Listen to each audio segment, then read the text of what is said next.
Once, in a small village of worn cottages and muddy lanes, there lived a poor carpenter named Thomas. His hands were rough, his back bent, and his purse nearly always empty. He worked long hours building tables and chairs for neighbors, but no matter how hard he toiled, he seemed never to rise above want. Each evening, as he carried scraps of wood home to feed his fire, he would sigh and whisper, "Perhaps wealth was not meant for men like me." One autumn afternoon, Thomas was repairing the door of the old chapel when a traveler stopped to watch. The man was dressed plainly, but there was a calm brightness in his eyes. "You work with skill," the traveler said, "but do you work with vision?" Thomas frowned. "What has vision to do with food on the table?" "Everything," the traveler replied. "You believe that riches belong to others, so life proves you right. Wealth is not a treasure locked away. It is a river. It flows to those who see it as theirs already." That night, Thomas sat in his dark cottage and pondered the words. At first he scoffed, but then he remembered how often he had spoken of lack, of envy, of despair. What if his thoughts were as real as the beams he sawed? The next morning he tried an experiment. As he walked to his workshop, he imagined his purse already filled with coins.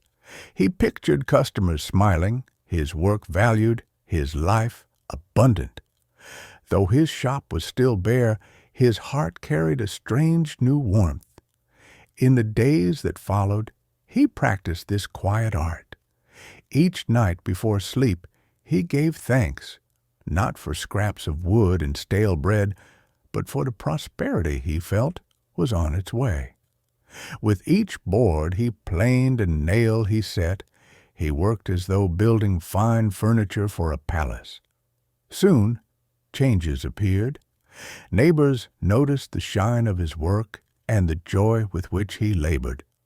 A merchant traveling through the village stopped at his shop and ordered a dozen tables, saying, "Your craftsmanship has a spirit in it." The coins Thomas received were more than he had earned in months. But instead of clutching them with fear, Thomas practiced gratitude. He paid his debts with a steady heart, bought better tools, and imagined still greater opportunities. Where once he muttered of poverty, he now spoke words of growth.